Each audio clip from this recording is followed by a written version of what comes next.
ही आवडते मज मनापासून शाळा, लाविते लळा जसा माऊली बाळा. याच शाळेने अनेक विद्यार्थी घडवले. 1952 साली स्थापन झालेली ही जिल्हा परिषद शाळा आज मोडकळीस आली. या ठिकाणी मोठ्या प्रमाणामध्ये कचराच कचरा या शाळेचा झाला आहे. गेल्या अनेक विद्यार्थ्यांना ज्या गुरुजींनी शिकवलं ते गुरुजी देखील आपल्याबरोबर आहेत. माझ्याबरोबर या ठिकाणी या शाळेमध्ये जे विद्यार्थी शिकलेत ते आहेत. त्यांच्या काय भावना आहेत, काय वाटतं त्यांना, हे आपण त्यांच्याकडून जाणून घेऊ. काय वाटतं सर, काय सांगता येईल? तुम्ही याच शाळेत शिकले, काय वाटतं आज शाळेची दयनीय अवस्था या ठिकाणी झाल्याचं चित्र पाहावयास मिळतं. या सर्व गोष्टीला जबाबदार कोण आहे, काय वाटतंय? 1952ला शाळा स्थापन झाली, तेव्हापासून जे सगळे आज विद्यार्थी घडले ते आज देशाच्या कानाकोपऱ्यात सगळे मोठमोठे अधिकारी, उच्च पदस्थ सगळे अधिकारी झाले, त्यांच्या माध्यमातून सगळे घडले. पण आता त्याच्यानंतर इतकी मोडकळीस आली शाळा की इथं कोणी शिक्षक नाही, कोणी काही वाली राहिलं नाही कोणी. तर आम्हाला भविष्यामध्ये याला जबाबदार कोण? जबाबदार ह्याला प्रशासनच आहे. कारण की ज्या बाकीचे इथून जे विद्यार्थी गेले दुसऱ्या शाळेत गेले त्या संस्था चालकाने त्यांचे हे करून घेतलं. पण ह्याला प्रशासन जबाबदार आहे. आणि माझी प्रशासनाला आमची विनंती आहे की आम्ही हे आमच्या माध्यमातून तर आम्ही करणारच आहेत, पण प्रशासनाला बी ह्याला पूर्ण सहकार्य करावं, पाठबळ द्यावं. या सर्व गोष्टीला प्रशासन जबाबदार असे त्यांचं मत आहे. काय सांगता येईल? तुम्ही या शाळेत शिकलात, काय वाटतं? सर, निश्चित आता सांगितल्याप्रमाणे अनेक मान्यवर इथून गेले पण त्यांनी मागं बघितलं नाही. खरं तर ही शाळा तालुक्यातली एक अतिशय प्रतिष्ठित नामांकित शाळा आहे जिने आयुष्य घडवलं सगळ्यांचं.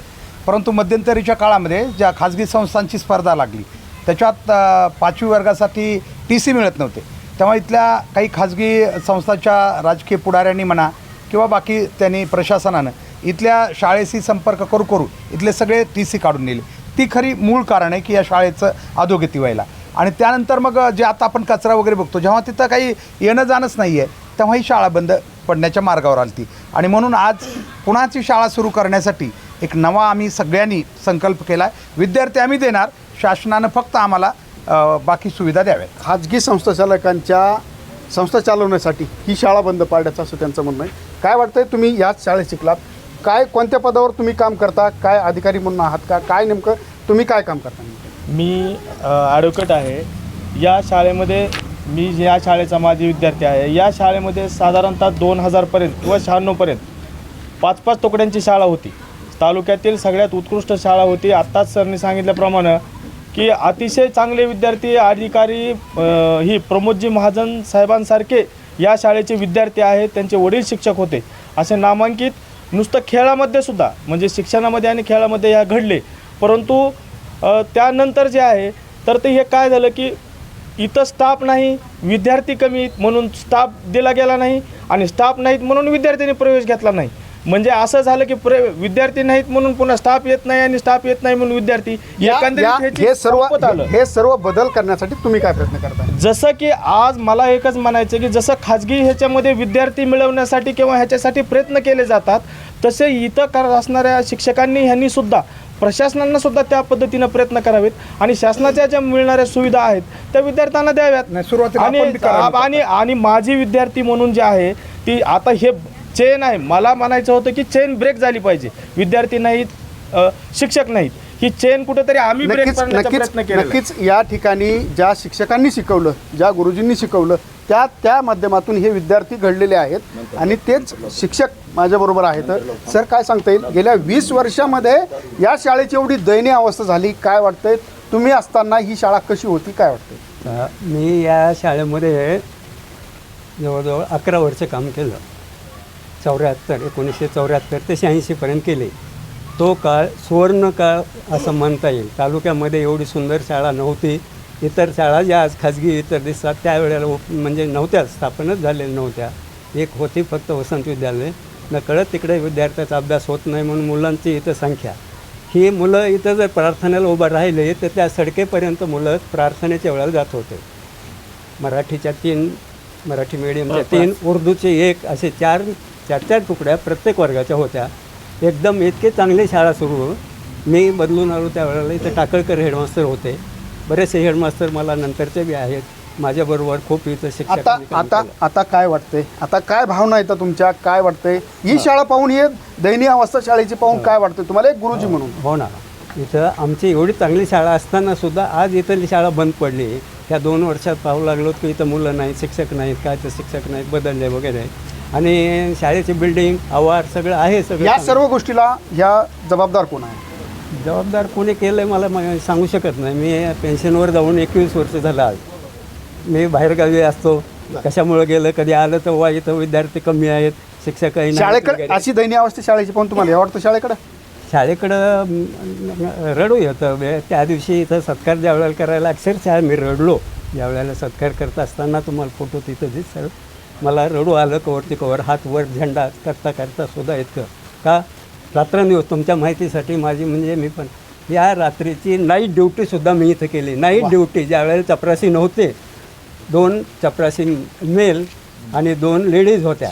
लेडीजला रात्री कसं बोलवावं, 2 चपराशी मेल होते म्हणजे पुरुष होते. ते आता कुठे गेले? आता तुम्हाला काय वाटतंय? आता वाटतं ही शाळा अजून परत सुरू झालं. हे बारके लेकरं बघा, यांना शाळेला ते कल्या 1000 रुपये फीस देता येणार नाही. गोरगरिबाचे लेकरं इथं शिकू गोरगरिबाची लेकरं शिकले पाहिजेत, हा शिकले त्यांचा पाहिजेत. शिकले पाहिजे. काय वाटतंय, तुम्ही एक या शाळेचे विद्यार्थी आहेत, काय भावना आहेत तुमच्या? आता आम्ही काय माजी विद्यार्थी संघ स्थापन करून सगळे शहरातील बाकी जवळच्या खेड्यापाड्यातील सर्व विद्यार्थ्यांना त्यांच्या पालकांना भेटून पुन्हा शाळा सुरू करण्यासाठी, विद्यार्थी संख्या वाढवण्यासाठी आमचे प्रयत्न चालू आहेत. आमच्याकडं आता बरेच ॲडमिशन झाले आहेत, म्हणजे आमच्याकडं पालक भेटून गेले आम्हाला. आता पुन्हा आम्ही पालकांना भेटायला जाणार. आता जसं संख्या वाढत चाललेली आहे, पुन्हा जसं गतवैभव प्राप्त करण्यासाठी आम्ही सगळेजण माजी विद्यार्थी संघ स्थापन करून सगळे माजी विद्यार्थी म्हणजे प्रयत्नशील आहोत. ही शाळा सुरू करण्यासाठी सर्वजण प्रयत्न करतात. तुम्ही या शाळेचे विद्यार्थी, तुम्ही कोणत्या हुद्द्यावर काम करता आणि काय वाटतंय तुम्हाला आता सध्या ही परिस्थिती पाहून? मी सध्या इथं शेतकरी आणि व्यापारी पण आहे. पण या शाळेसाठी प्रयत्न चालू केलेत आम्ही, आणि शाळे कसले आले ते आम्ही चालू करणारच आहेत.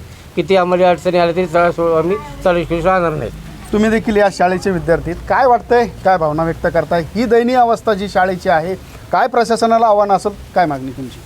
खरं तर या शाळेचा जर एवढा मोठा कॅम्पस बघितला, एवढं मोठं ह्या शाळेचं क्षेत्र बघितलं आणि इथली जर अवस्था बघितली तर खरं तर म्हणजे हे निंदनीय आहे की एवढ्या मोठ्या शाळेमध्ये मोठमोठे लोक होऊन गेले, जेणेकरून स्वर्गीय प्रमोद महाजन इथं शिकलेले आहेत, प्रज्ञाताई देखील इथं शिकलेले आहेत असं आम्हाला जुनी लोक सांगितले जातात. आणि मोठमोठे अधिकारी, मोठमोठ्या पदावर विविध क्षेत्रामध्ये काम करणारे, आज कार्यरत असणारे अधिकारी आणि पदाधिकारी राजकीय क्षेत्रातले. तुम्ही या ठिकाणी देशाचा 77वा प्रजासत्ताक दिन देखील साजरा केला, त्यावेळेस जे विद्यार्थी जमले होते, काय नेमकं भावना होत्या त्या विद्यार्थ्यांच्या?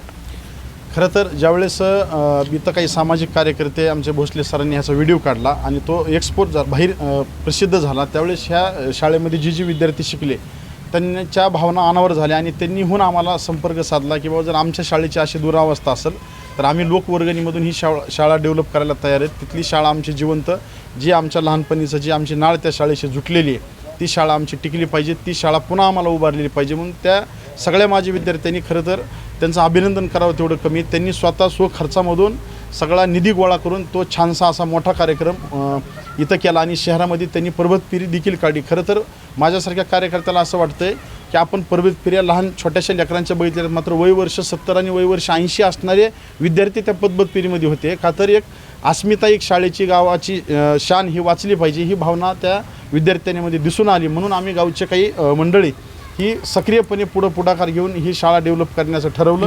नक्कीच आपण या ठिकाणी जर पाहिलं तर ही मोडकळीस आलेली जी शाळा आहे ती ही पुन्हा चालू व्हावी, पुन्हा विद्यार्थी या शाळेत येणार, पुन्हा हे गजबजलेलं वातावरण, गजबजलेला जो विद्यार्थ्यांचा जो आवाज आहे, चिमुकल्यांचा आवाज आहे, तो पुन्हा या शाळेत गजबावा, त्यासाठी सर्व स्तरातून या ठिकाणी प्रयत्न केले जात आहेत.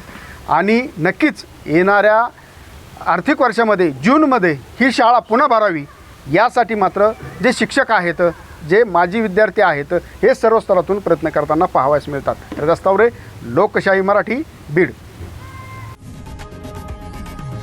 लोकशाही मराठी, ऐका, पहा, जागरूक रहा.